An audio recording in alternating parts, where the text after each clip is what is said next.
En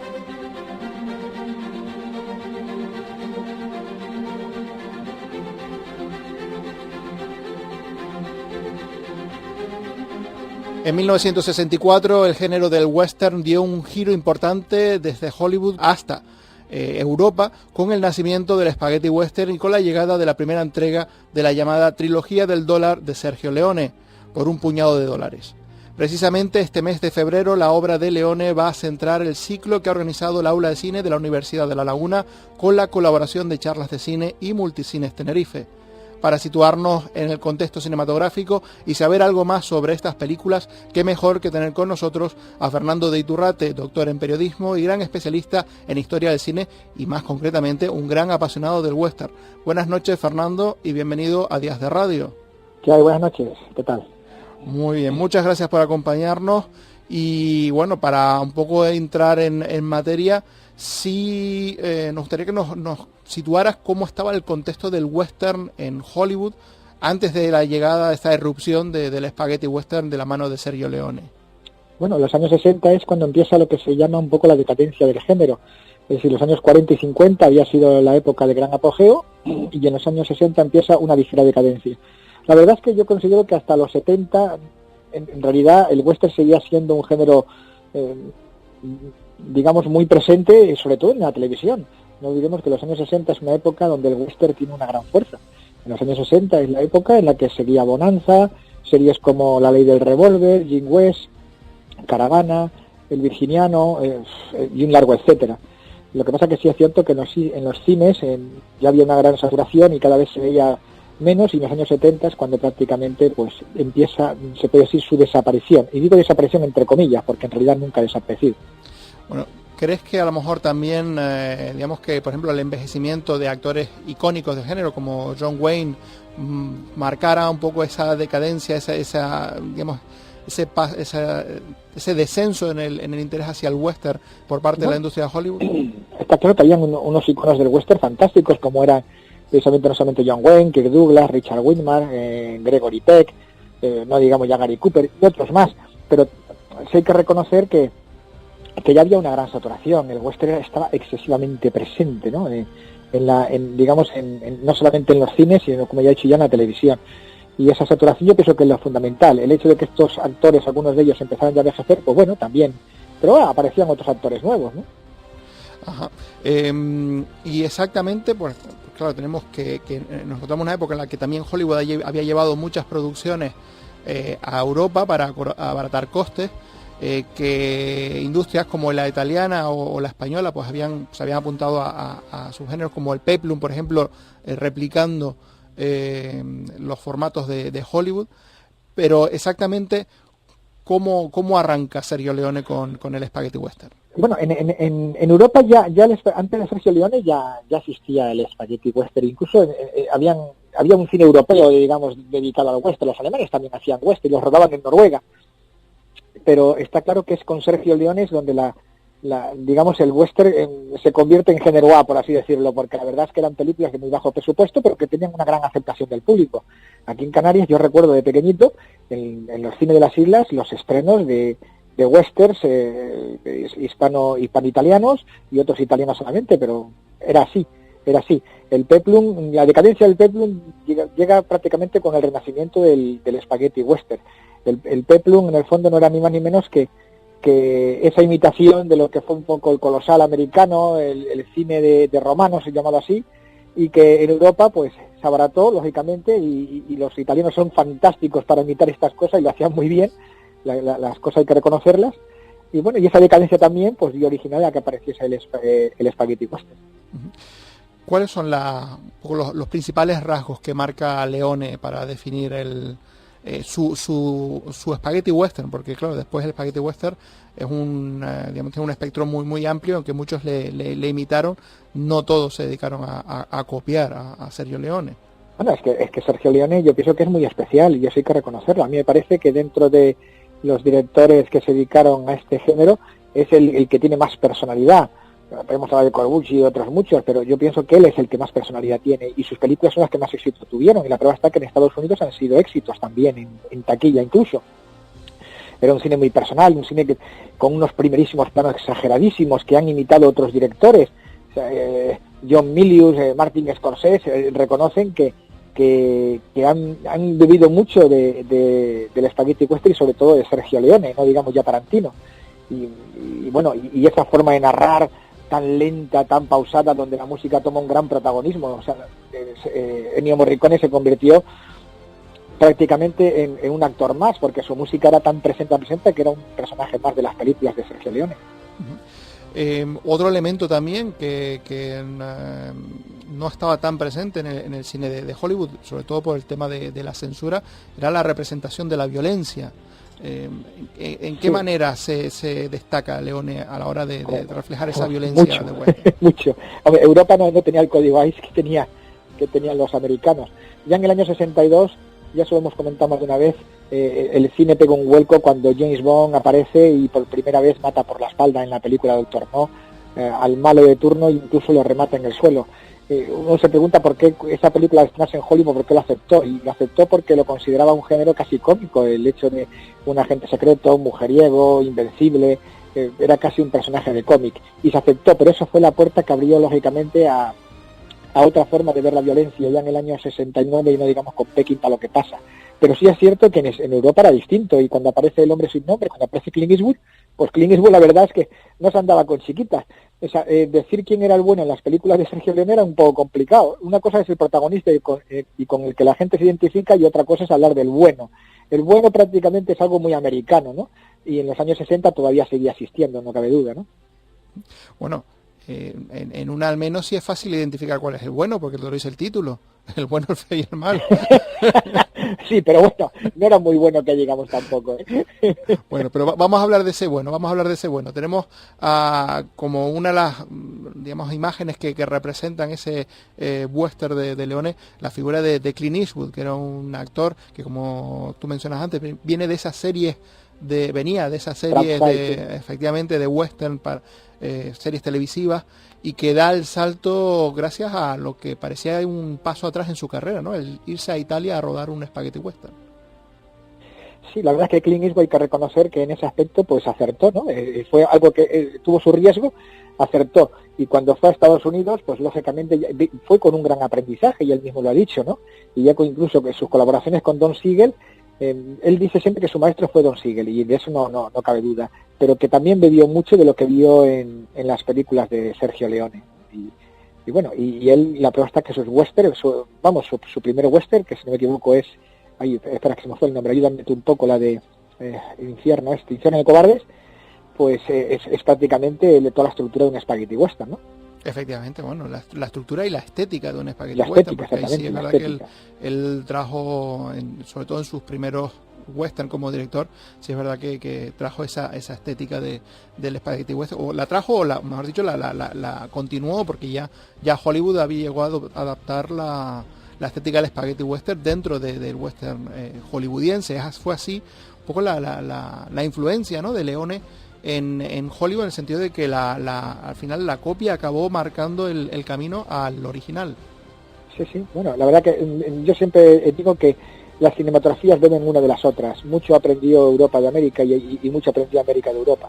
Aunque bueno, hay que reconocer que América en el fondo no es más ni menos que una prolongación nuestra, vista en producción de otra forma, ¿no? Teníamos a Clint Eastwood, pero también Leone, con esa intención de que esos spaghetti western, esas producciones italianas, tuvieran un lanzamiento internacional, pues siguió aprovechando otros actores, algunos pues ya un poco de capa caída en Hollywood, y otros aún con digamos, un gran prestigio. Estamos hablando por ejemplo de Eli Wallach, estamos hablando de Henry Fonda. ¿Cómo fue ese viaje de los actores estadounidenses hasta Italia para trabajar a las órdenes de Sergio Leone? Sí, hay un libro, creo que el título no haga mucho caso, pero creo que se llama algo así como Algo que ver con la muerte, que habla sobre precisamente este director curioso y de punto de vista maravilloso, en el que cuenta la anécdota de Henry Fonda, ¿no? Que es un actor que a él no le gustaba al menos para lo que él pretendía hacer en la película Érase una vez en el oeste, que se llamó aquí Hasta que llegó su hora. Y una de las cosas que cuenta precisamente es que no le gustó nada y que incluso cuando se bajó del avión le gustó menos, porque venía con, lógicamente, con sus gafitas, muy serio, eso sí, hasta había dejado algo de barba, pero que cuando lo vio vestido de pistolero, lo vio vestido con las botas, lo vio con esos intensos ojos azules, pues la verdad es que dice que cambió de opinión, ¿no? Pero, yo pienso que es un acierto contar con Henry Fonda haciendo de malo, ya que estamos hablando de un actor que se caracterizó siempre por hacer de bueno. Es como si viéramos a John Wayne haciendo de malvado, pues en el caso de Henry Fonda pasaba casi lo mismo. Era un actor que siempre estaba caracterizado como personaje noble, como personaje, digamos, de principios, de principios y de no me sale la palabra, bueno, de ideales, defendiendo los ideales americanos. Pues lógicamente cuando vino a Europa y trabajó con Leone, pues la verdad es que su papel es totalmente diferente. Hizo un par de spaghetti western interesantes, algunos divertidos, como es el de que todos recordaremos, Mi nombre es ninguno, con Terence Hill, donde nada tiene que ver con el papel que hizo con Sergio Leone, y donde esa estética, digamos, de planos largos, de primerísimos planos, pues con él funcionó muy bien, ¿no? Al menos es mi opinión. Efectivamente. Bueno, además, hablando un poco de ese cambio de la imagen, por ejemplo, también Anthony Mann con James Stewart también cogió un actor que era un actor propio digamos, de personajes muy positivos, muy de ideal americano, como tú dices, y en sus westerns, pues digamos que James Stewart no tenía digamos, ese no era ese personaje moral incorruptible que sí era en otro tipo de cine. De eso hemos hablado tú y yo, de eso hemos hablado, y yo sigo defendiendo que él seguía siendo el mismo, porque a pesar de lo que dice, que es cierto, los personajes que interpretó este actor con Anthony Mann eran siempre, digamos, muy nobles, eran en el sentido de que era un hombre de principios, siempre, aunque fuese un hombre de turbio pasado, era de principio. Es como Shane en Raíces Profundas, que uno dice, ojo, es un turbio pasado, es un pistolero, es un matón, pero es de principios. Él está con los buenos, no está con los malos, lo cual pues es curioso, pero no olvidemos que es un poco también la forma de ver el cine de la época, ¿no? O sea, yo vuelvo a insistir que en aquella época al bueno no se le permitía ser traidor ni matar por la espalda. ¿Cuántas películas hemos visto con el bueno con el revólver desenfundado y el malo a punto de morir, y el bueno lo que hacía era enfundar para darle la posibilidad al malo que desenfundara? Y nosotros siempre decíamos, tienes tú menos posibilidades de vivir que el malo en un duelo con el bueno, porque sabíamos que hiciera lo que hiciera iba a morir, ¿no? Efectivamente. Bueno, antes mencionabas a Ennio Morricone, que como tú bien dices, desde luego su música era un personaje más en las películas, más Ennio Morricone, que tiene la curiosidad de que fue compañero de colegio de Sergio Leone, y que después sus carreras sus vidas se volvieron a encontrar a nivel profesional. Pero en ese sentido sí es verdad, si Sergio Leone marcó una estética y un estilo del spaghetti western, la música de Ennio Morricone también supuso un elemento a imitar y a, digamos, incluso parodiar, porque a día de hoy seguimos parodiando el western utilizando música que suena a Ennio Morricone. Sí, pues, mira, hay una cosa que sí te puedo afirmar, porque eso lo viví yo en primera persona. Yo era un niño en el año 64 cuando empezó el spaghetti western, pero cuando salió la película La muerte tiene un precio, o sea, yo recuerdo que el single fue un superventas, se vendía más que la música pop. O sea, el ver en las tiendas de disco la portada de Lee Van Cleef casi agachado, casi arrodillado, cogiendo el reloj de la mano de Jean-Marie Volonté, pues la verdad es que ese disco se vendió, vamos, me encantaría saber cuál fue el número de ventas en España, porque fue número 1, fue, vamos, tan popular como la música pop. La banda sonora ahí cogió una gran fuerza. Luego tuvo que llegar John Williams con la Guerra de las Galaxias para que los coleccionistas volvieran a ponerse las pilas, ¿no? Pero ya hubo un principio ahí con Ennio Morricone, sin duda. Efectivamente, y además La muerte tenía un precio que, al tener parte de producción española, durante muchísimos años, hasta hace relativamente poco, contaba como la película más taquillera del cine español. Pues mira, esa información me la acabas de dar tú ahora, yo no la sabía, pero me alegro muchísimo. Pues sí, efectivamente estaba las películas más taquilleras del cine español yo creo que hasta la llegada de Torrente, o más o menos por esa época. La muerte tenía un precio, y una de estas películas de Alfredo Landa, no sé si La del vecino del quinto era la segunda más taquillera después de Clint Eastwood. Pues mira, me alegro que sea esa, porque me parece que es una película que rompió esquemas en su momento. Esa trilogía, la verdad que la trilogía entera pues rompió muchos esquemas. Y ya que estamos hablando de Spaghetti Western en España, pues evidentemente Almería es el espacio que ha quedado marcado como representativo del Spaghetti Western. Igual que el western de John Ford también tenía su icono geográfico, pues el Spaghetti Western, sobre todo el western de Leone, tenía Almería ahí como punto de referencia clave. Ellos tienen el Monumental Valle y nosotros tenemos Almería, y no cabe que Almería pues es un lugar para visitar. Yo sí puedo decirte que una vez lo visité, Pueblo Leone concretamente.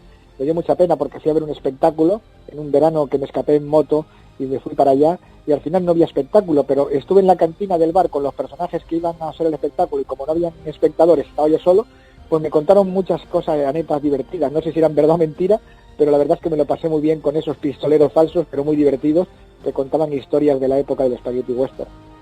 Que bueno, no sabemos si serían verdad o mentira, pero lo que sí eran, desde luego, eran leyendas. Sí, ¿no? Y además, te digo una cosa, los españoles cogieron una gran fama en Hollywood como especialistas de caídas de caballos gracias al Spaghetti Western y a lo que se hacía en España, ¿eh? O sea que no olvidemos que aquí el Spaghetti Western creó una escuela de especialistas de vaqueros cayéndose de caballos impresionante, y que en Hollywood ha tenido su referencia. Efectivamente, fue otro de los puntos a favor de venir a rodar a Almería, no solo los espacios naturales, sino también pues ese equipo de especialistas que, como bien dice, fue de una gran reputación. Nos ponemos de acuerdo y hacemos un western nosotros allí. Pues sí, lo vamos produciendo, lo vamos planteando. Vamos dejando ya la entrevista, pues ya vamos saliendo del tiempo que teníamos dedicado para ello. Sí, recordar a todos nuestros oyentes que este mes de febrero pues vamos a poder ver esa trilogía del dólar, por un puñado de dólares, La muerte tenía un precio y El bueno, el feo y el malo, que van a tener lugar en Multicines Tenerife los miércoles de este mes de febrero.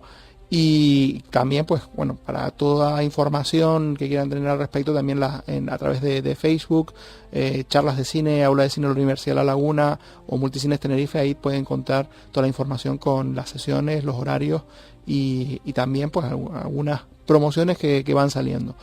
Fernando Iturrate, muchas gracias por acompañarnos esta noche aquí hablando del Spaghetti Western. Ha sido un placer compartir estos momentos de radio contigo.